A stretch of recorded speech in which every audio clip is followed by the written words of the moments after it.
Okay, so today our little talk is across the street from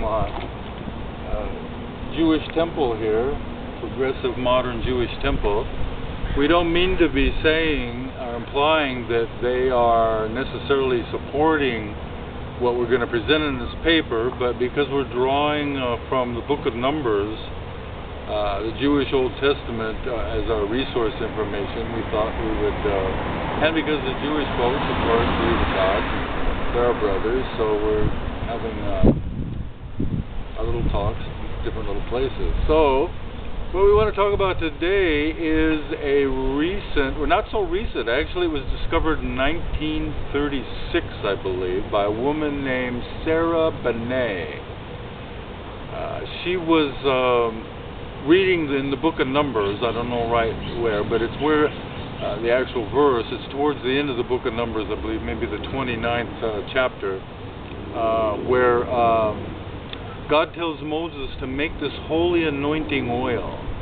And if my memory serves me well, he says to take about 6 liters of very fine, precious olive oil by the shekel, which was the Jewish measurement at the time.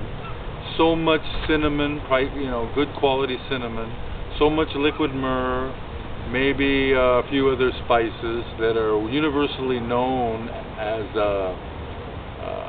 to be used in incenses offered to God and like that.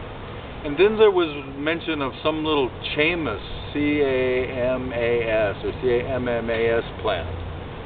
And the woman tried to figure out what's going on here. There's all these references to this very excellent, costly olive oil and myrrh and cinnamon. And so why is God telling them just put this useless weed, basically, in with all these other ingredients? So she did some research, and she found out, according to a paper that I found on the website called Thinking Baptists, and they're pretty cute kids, they said that for those that don't think that that is an oxymoron, so this article that's on there called the Holy Anointing Oil, this woman does the research and she finds out that before such and such a date, there were actually different words being used in the book of Numbers to describe that particular questionable ingredient. Not that there was a bad translation, not that there was a mistranslation or something like that, but actually the word had been changed.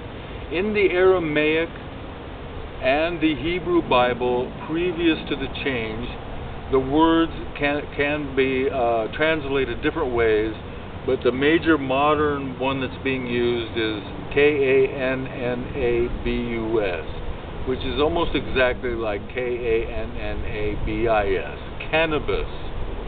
God told Moses to put 9.5 pounds of flowering. There's 2 different kinds of marijuana, basically. One's called a sativa strain, and the other one is called an indica strain. The indica strain that grows in the Middle East is much stronger than the one that grows in America. And 9.5 pounds of this were to be put in this 6 liters of oil with this other costly ingredients, and the priests and the king then were to take it. In the center of the Jewish temple was the Holy of Holies, the most holy place where only the one priest, the high priest, could enter in once a year, if my memory serves me well. I'm not an expert on Jewish religion. But around that was the holies, the next holiest place in all of Judaism.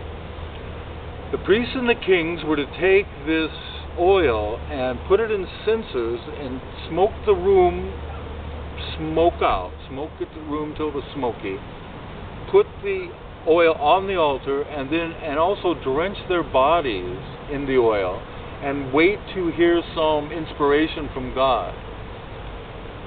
This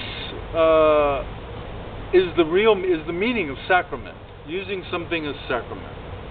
Something that God has ordained that will open a bridge or thin the what might be called the cosmic appertition between this world and the other world, to thin that out and let mankind be pulled by that experience closer to God, or at a certain point actually during that experience actually experience different levels of God through prayer and meditation and other offering of oneself in sacrament, your body in service type sacrament, an offering to God, again, that thins the offering, that thins the person that's doing the offering. It thins the blockages between us and God and allows that person to experience a closer relationship if it's psychoactive substance induced like cannabis, our modern day marijuana, or in the instance of the American Indians who use peyote. They are guaranteed, as now we've established the fact that there is specific reference in the Bible to cannabis use, that is also established as a sacrament. As late as, I believe, 2008, some Brazilian folks, there was a gentleman, if my memory serves me well, who was using this particular psychoactive tea that's part of their particular religion in Brazil in a prison in New Mexico, and he was arrested for that, and he won the right, I believe, to use his substance in prison, and his tribe or his religion the right to import this particular tea. It's called the Religious Reformation Act, or I believe like that. So similarly, just like Indians can use peyote